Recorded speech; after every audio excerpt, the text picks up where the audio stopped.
Salut Sophie. Salut Florian. Et bonjour à tous, bonjour à toutes et bienvenue dans ce nouvel épisode du Courrier de la Sterne. Comme chaque semaine, on se réunit pour parler de nos découvertes faites lors des 7 derniers jours.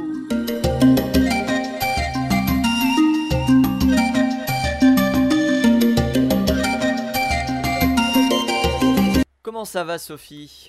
Eh ben écoute, ça va bien et toi ? Eh ben écoute, ça va bien mieux qu'hier.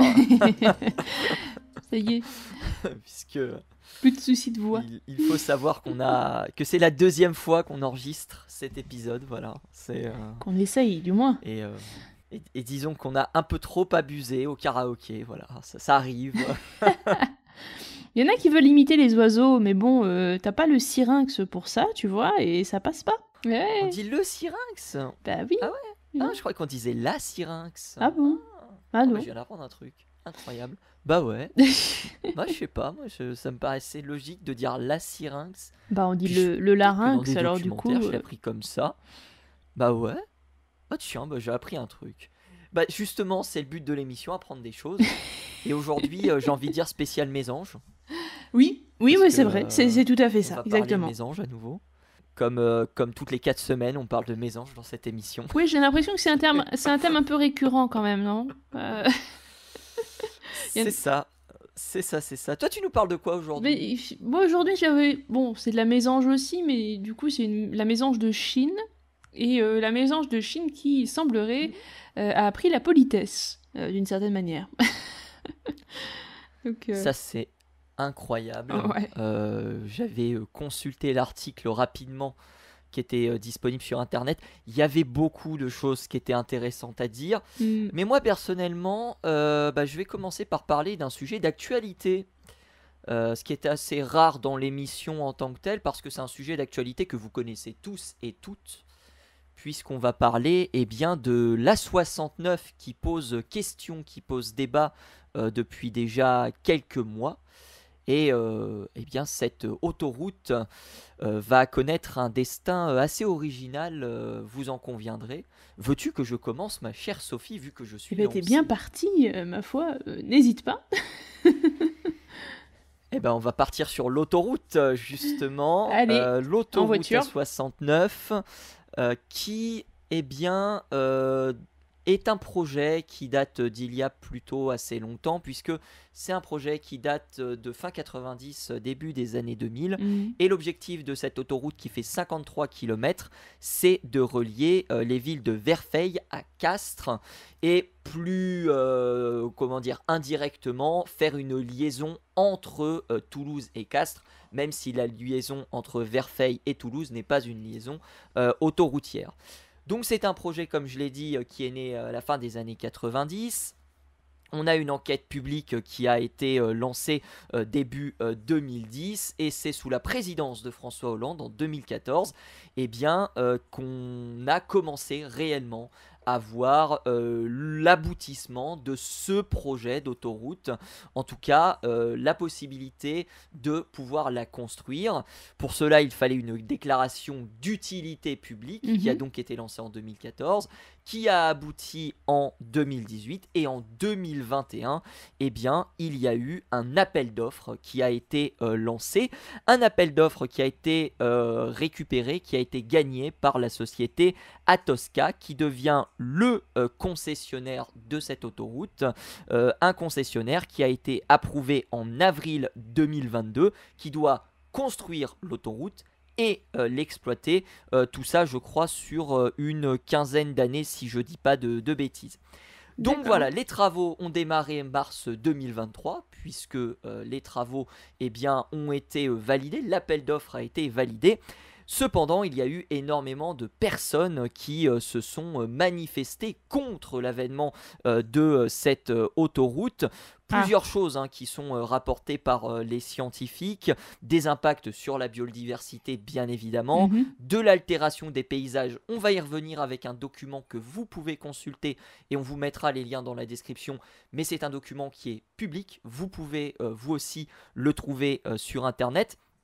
On avait aussi des problèmes concernant la préservation des zones humides et la consommation des sols naturels et agricole, ce qui fait qu'il y a eu beaucoup de personnes qui se sont lancées contre ce projet, un projet que certains considèrent comme tout simplement faisant partie du passé, puisqu'il date, la concertation, comme on l'a dit, a démarré à la fin des années 90, début des années 2000, Ouais. et c'était un projet qui n'a jamais réellement été réactualisé, aussi bien du côté social que du côté environnemental. Donc il y a eu un sondage qui a été réalisé aussi, un sondage pour savoir si les gens étaient plus ou moins favorables à la création de cette autoroute. Il s'est avéré que le sondage était défavorable. Il s'est avéré que la société Atosca a elle aussi réalisé un sondage qui lui s'est révélé favorable. Évidemment, on a envie de dire, l'objectif c'est quand Ouais, même de quand même. démontrer l'utilité de cette autoroute.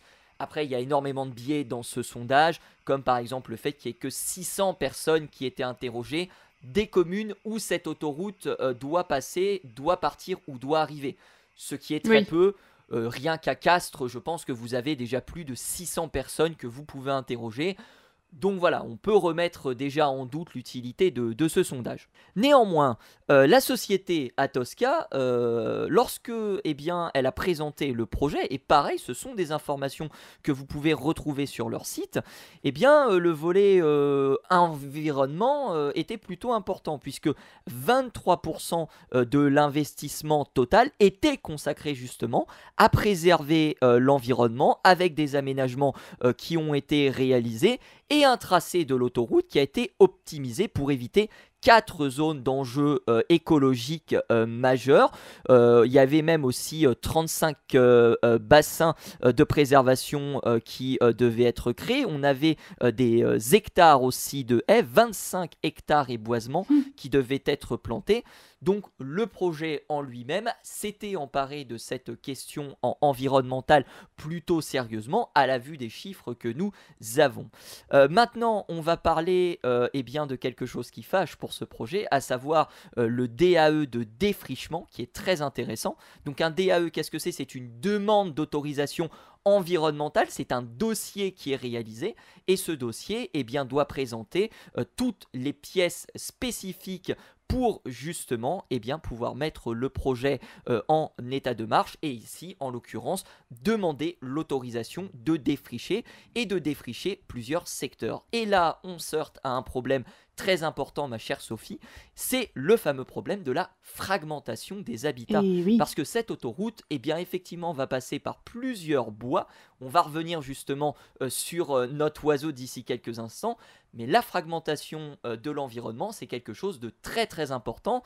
Même si on a des oiseaux, même si on a une fragmentation qui est toute petite à l'échelle d'une autoroute, ça peut avoir des conséquences dramatiques, on est d'accord. Bah, toute petite, ça reste une autoroute, hein. C'est minimum une 4 voies. Alors, je sais pas combien de voies ils ont prévu pour cette Absolument. autoroute-là, mais quand même, après, ça dépend à l'échelle de quel animal on le prend, mais mettons qu'on prenne ça à l'échelle d'une sauterelle, par exemple, une autoroute, mais c'est immense. C'est un désert, surtout pour la sauterelle, et c'est un désert qui est absolument impitoyable avec le nombre de voitures qui passent dessus.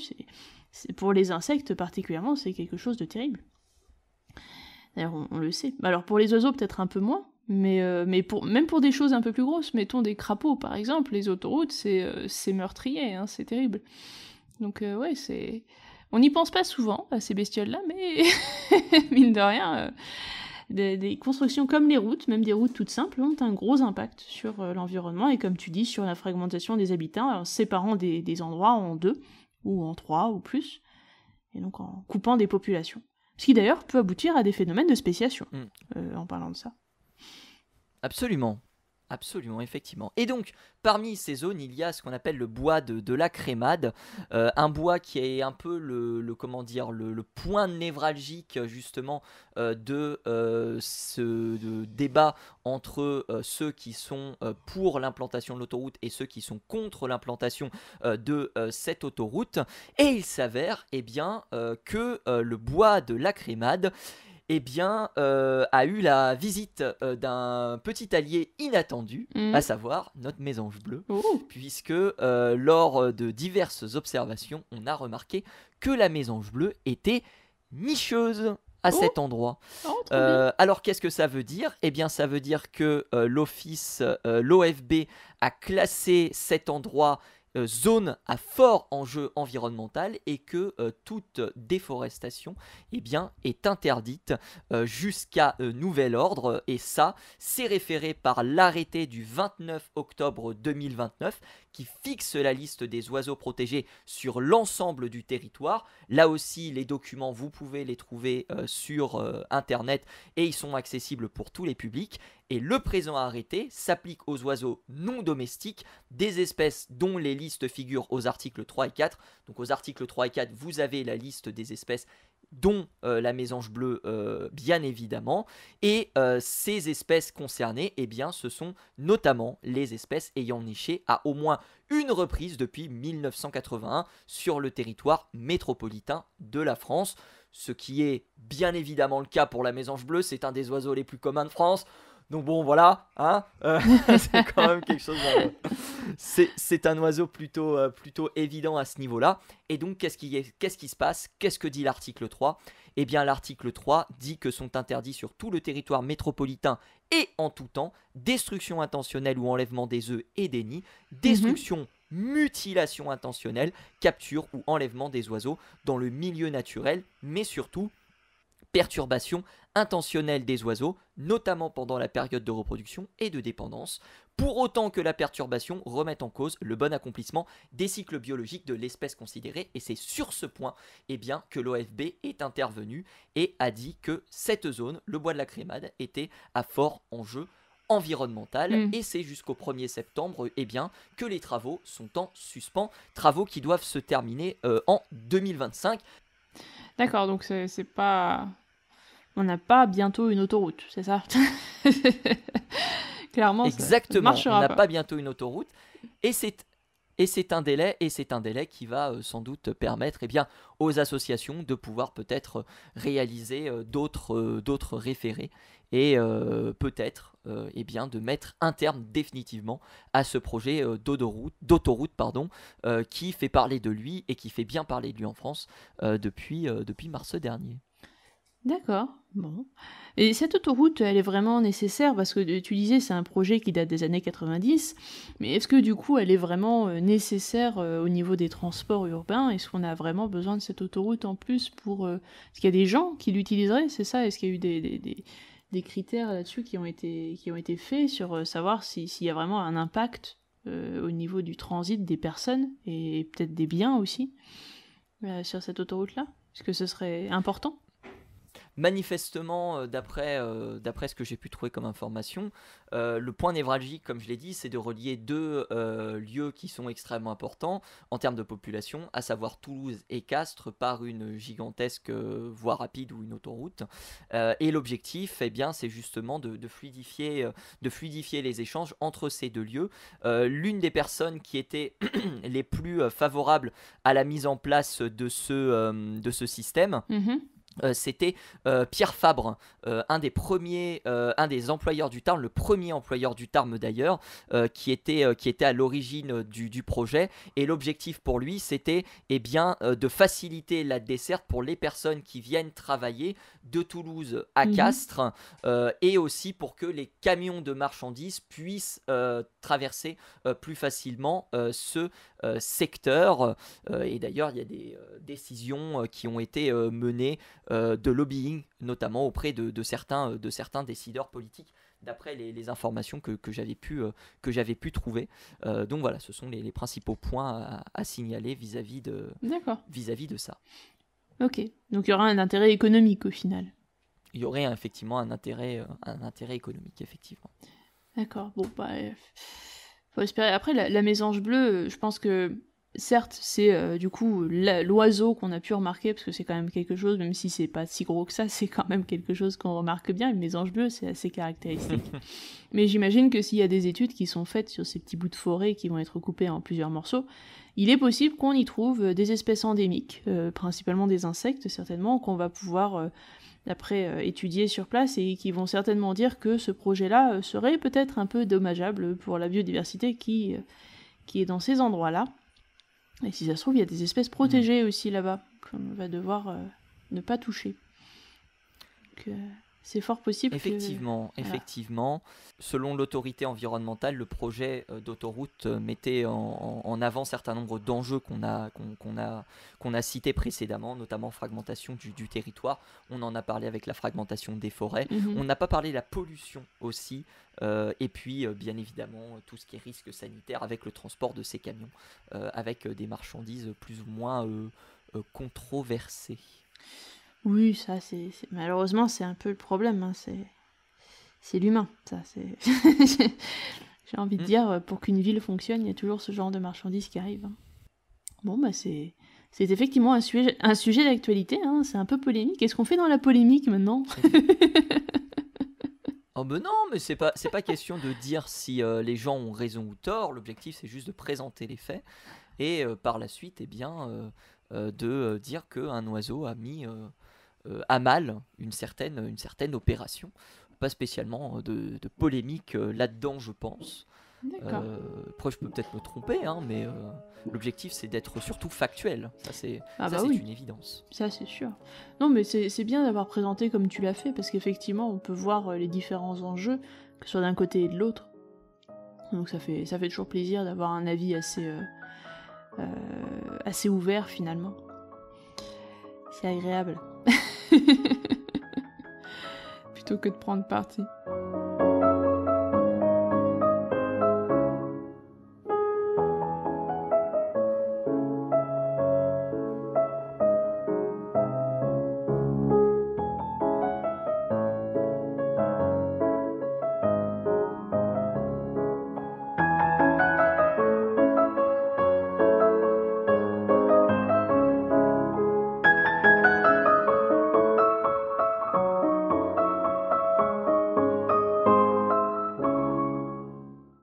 On a des mésanges qui sauvent les forêts. On a des mésanges qui se disent bonjour. On a de tout chez les mésanges, écoute, c'est comme ça. Voilà, c'est des oiseaux qui sont assez incroyables. Et c'est vrai qu'on a une diversité chez ces oiseaux-là, quand même, qui est assez formidable. Et du coup, pour la mésange dont je voulais vous parler aujourd'hui, qu'on appelle la mésange de Chine, même si en anglais ça s'appelle plus la Japanese tit, donc la mésange japonaise, bon. Mésange de Chine, ça a un peu plus de sens, parce que c'est vrai qu'elle est non seulement sur l'archipel nippon, mais elle est aussi du côté de la Chine, et un peu de la Russie. Donc cette petite mésange-là, qui ressemble beaucoup d'ailleurs à notre mésange charbonnière, qui était précédemment d'ailleurs classifiée comme une sous-espèce de la mésange charbonnière. C'est pour ça que je t'ai dit l'autre fois, mais t'as pas tort, parce que tu pensais qu'on allait parler de la mésange charbonnière. Effectivement, ça ressemble beaucoup à la mésange charbonnière. J'ai cru. J'ai vraiment cru. J'avais pas lu l'article. C'est ça. M'envoyer une photo, j'ai fait. C'est une mésange charbonnière. Mais presque, parce que jusqu'à récemment, cette espèce a été classifiée comme sous-espèce donc de la mésange charbonnière, qui est nom d'espèce Parus major, et donc celle-là, la mésange de Chine, donc a été décrétée mésange, espèce à part entière, depuis peu, et s'appelle maintenant Parus minor. Donc pour la différencier, cela dit, les deux populations, la mésange charbonnière européenne et la mésange de Chine, s'hybrident régulièrement au niveau de la liaison entre leurs deux aires de répartition. Donc c'est quand même des populations qui finalement sont très très proches. Du coup, quand il y a hybridation, on l'appelle Parus medium, étant donné qu'on fait C'était une bonne question. major et minor ensemble. Ah, ça, je ne saurais dire. Et je me demande d'ailleurs si ces hybrides sont finalement fertiles ou pas. Ce serait intéressant à regarder, mais je pense qu'ils le sont. Ce serait amusant de voir ça. Ah. Ouais. À la rigueur, je serais partie peut-être sur une histoire de clean de variation entre du coup une espèce et l'autre, peut-être un peu comme des histoires de goélands, tu sais. Bon, après c'est... Mhm. Alors, peux-tu expliquer le clean de variation pour les gens qui ne... Ah oui, qui ne autant savent pour pas. moi. Alors un clean de variation, c'est en gros vous avez une très grande aire de répartition pour une espèce, et sauf que cette aire de répartition est tellement grande que elle va s'étendre sur peut-être un continent entier, mettons. Et d'un côté de ce continent, l'espèce va avoir une certaine tête, un certain aspect physique, et peut-être que de l'autre côté de ce continent, la même espèce va avoir un aspect totalement différent. Pourtant, tout au long, au cours de sa répartition sur le continent, et bien finalement, l'espèce va changer graduellement, ce qui fait que vous allez avoir ce clean de variation sur toute la zone de répartition. Donc même si d'un côté du continent, l'espèce ne ressemble pas du tout aux oiseaux qui sont de l'autre côté du continent, finalement, au milieu, vous allez atteindre une sorte d'espèce médiane. Il va être un peu à mi-chemin entre les deux, et vous allez avoir une variation très lente entre les individus qui vont être du côté droit et les individus du côté gauche qui vont est et ouest et qui vont s'hybrider comme s'ils s'hybridaient au milieu. Et donc vous allez chez certaines espèces comme le goéland brun et le goéland argenté par exemple, vous allez avoir cette variation entre les deux, ce qui fait que d'un côté du clean de variation vous allez avoir une espèce, le goéland argenté, et de l'autre côté vous allez avoir une autre espèce qui est le goéland brun. Et si vous prenez deux oiseaux à chaque extrémité du clean de variation, peut-être que ces oiseaux ne vont pas du tout se reconnaître comme faisant partie de la même espèce. Mais si vous prenez deux oiseaux qui sont un peu plus proches sur ce clean de variation, un peu plus au milieu de cette zone de répartition, même s'ils se ressemblent pas forcément exactement, ils vont pouvoir peut-être s'hybrider et effectivement avoir une descendance fertile.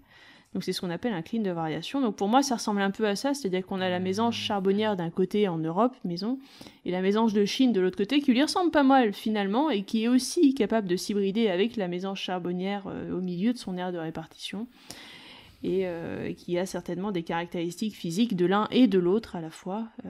Donc c'est... Voilà. Donc même si les deux sont considérés comme des espèces à part, finalement... étant capable de s'hybrider et d'avoir une descendance au milieu, ça montre que finalement, ils sont pas si éloignés de ça qu'on pourrait le croire. C'est plus simple avec un schéma, quand même, d'expliquer les cleans de variation. Et donc, notre mésange, elle a appris à dire... notre mésange, elle a appris la politesse, effectivement. Alors c'est aussi un sujet d'actualité en un sens parce que c'est une étude qui est sortie il n'y a pas longtemps de l'université de Tokyo.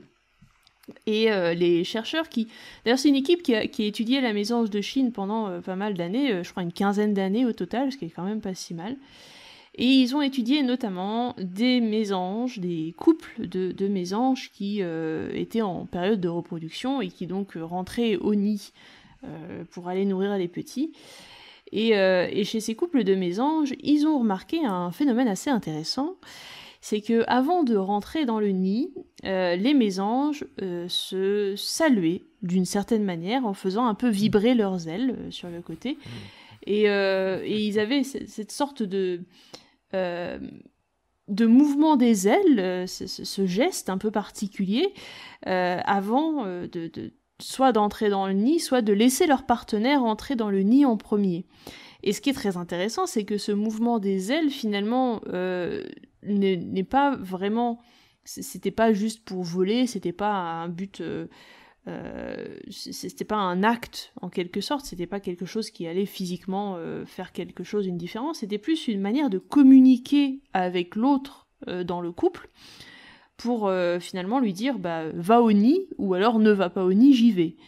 Et ça, c'est quand même quelque chose d'assez incroyable, parce que je sais pas si t'es au courant, mais ces gestes-là qui servent à la communication, ce sont pas n'importe quoi, c'est des gestes qui servent à la communication non verbale. Alors tu vas me dire, la communication non verbale, ça existe un peu chez tous les animaux, hein. C'est les mouvements de la tête, c'est les mouvements des oreilles, c'est le pelage qui se redresse un peu, les yeux, les machins. Chez les oiseaux, ça va être les plumes qui vont se redresser, qui vont se baisser, enfin bref, qui vont donner l'état d'esprit de l'animal en quelque sorte, qui peuvent être interprétés par leurs congénères. Mais là, en l'occurrence, on est sur des signes de communication non verbale qui sont non voulus, en quelque sorte. C'est quelque chose d'instinctif. Ils le font pas de manière volontaire. Alors que là, ce mouvement des ailes, c'est un peu comme si nous, on faisait un geste de la main. C'est volontaire. C'est-à-dire que c'est comme si on faisait un petit salut avec la main, ou on faisait un petit... où on mettait le pouce en l'air pour dire « Ok, tout va bien », tu vois, c'est un peu comme ça. Et ça, c'est un geste de communication non verbale volontaire, qui du coup est fait de manière complètement cognizante. Ils le savent qu'ils sont en train de le faire, si tu veux, ils font pas ça de manière instinctive. Et avec un but de communication derrière avec leur partenaire. Et ça, c'est quelque chose qu'on a seulement observé chez les humains et chez leurs cousins, les grands singes, les chimpanzés par exemple, ce genre de choses. les bonobos, etc. Donc ça n'avait pas été observé chez les oiseaux avant. Et ça, c'est quand même assez incroyable, parce que ça dénote encore une fois des capacités cognitives chez les oiseaux qui sont extraordinaires comparées aux primates comme nous. Et ça, c'est franchement... voilà, donc c'est vraiment une avancée. C'est pour ça que je voulais en parler aujourd'hui. C'est encore une fois un pas de plus vers la compréhension de l'intelligence des oiseaux. Et c'est pas rien. Voilà. Donc c'est intéressant. J'avais vu un tweet qui disait que l'étude pouvait être remise en cause parce que je crois que ça avait été vu que sur 6 individus ou quelque chose comme ça. T'as pu creuser ce point Alors non, c'est pas sur 6 individus. En l'occurrence, ils ont analysé à peu près 320 visites de nids. Alors je sais plus combien exactement, mais ça fait quand même pas mal de visites de nids. Où ils ont analysé les mouvements des ailes des mâles et des femelles quand ils arrivaient sur le nid. Alors comment ça se passe exactement ? Donc en gros, voilà. Donc le premier qui arrive à côté du nid va se poser, pas dans le nid directement, il va se poser sur une branche à proximité du nid ou n'importe où. Et lorsque l'autre oiseau arrive, il va commencer à bouger un peu les ailes, donc ces vibrations en quelque sorte. Ça ressemble un petit peu au petit mouvement des ailes que fait le bébé oiseau quand il va demander à manger, par exemple. Je sais pas si vous voyez un petit peu.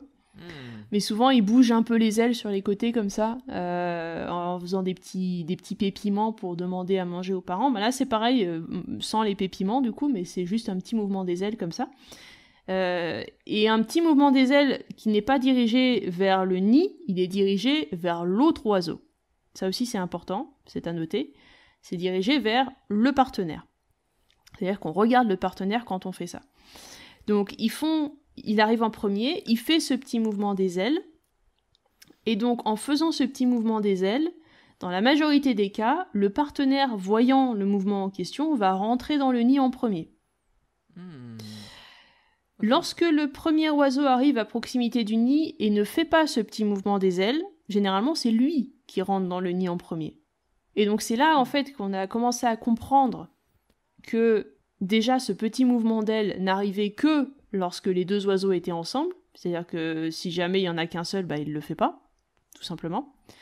Que de deux, ce petit mouvement d'ailes était associé à la vision du partenaire, c'est-à-dire c'était dirigé vers le partenaire aussi, pas vers le nid.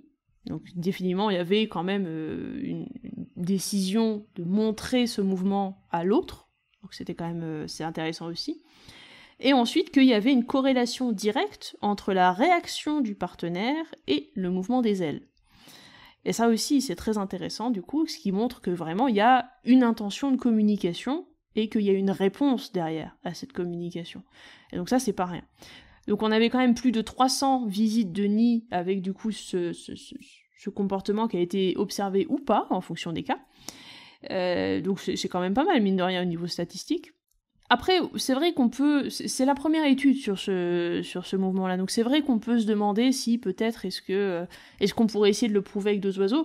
Comme d'habitude en science, on va essayer de répliquer l'observation, de répliquer l'expérience, pour vérifier que ça s'est bien produit comme il le faut. Donc ça, c'est un premier pas seulement. Donc il faudra le vérifier soit chez la même mésange... C'est justement... Voilà. Soit chez d'autres mésanges, etc. Donc... C'est justement ce que faisait Anne comme remarque, une histoire de plume, du coup, qu'on salue si elle nous écoute. Allez voir son blog, c'est très très bien. Et justement, elle en parlait dans sa lettre d'info hebdomadaire, et elle disait que l'observation n'avait été faite que sur 8 couples, et que c'était ça qui était à prendre avec des pincettes. C'était pas 6 individus qui avaient été vus, c'était des couples qui avaient été vus. C'est cette information sur laquelle je voulais rebondir. Voilà. D'accord. Oui, dans ces cas-là, effectivement. Mais c'est... Encore une fois, c'est des premiers pas dans ce domaine-là. Ce sera intéressant de voir la suite, mais je trouvais quand même intéressant de le notifier parce que c'est quand même un premier signe de communication non verbale volontaire. C'est pas rien. Donc voilà. C'est quand même incroyable. Est-ce que les oiseaux nous font des doigts d'honneur lorsque on les prend en photo? Est-ce que les oiseaux J'en sais rien. Au final, nous on en font sait des rien. gestes pour que l'on dégage? Ah, peut-être. Au final, on n'en sait rien. Au final, Ce on serait n'en sait marrant. rien. En tout cas, nous, on va respecter la politesse et on va vous remercier tous et toutes d'avoir écouté ce nouvel épisode du Courrier de la Sterne. Sophie, est-ce que tu veux rajouter quelque chose? Eh ben non, mais c'était un plaisir comme d'habitude. Merci à toi. Plaisir partagé. On te retrouve bien évidemment sur la chaîne d'Entracte Science aux côtés de Julien. On te retrouve sur Twitter @leplumeux. On te retrouve également sur Twitch pour parler d'oiseaux et bien plus encore. Et nous, chers auditeurs, chères auditrices, vous retrouvez le podcast bien évidemment sur YouTube et sur toutes les plateformes de streaming, Spotify, Deezer et plein d'autres, pour ne rien manquer des nouveaux épisodes, mais aussi des anciens épisodes du Courrier de la Sterne. D'ici là, portez-vous bien et à la semaine prochaine. À bientôt.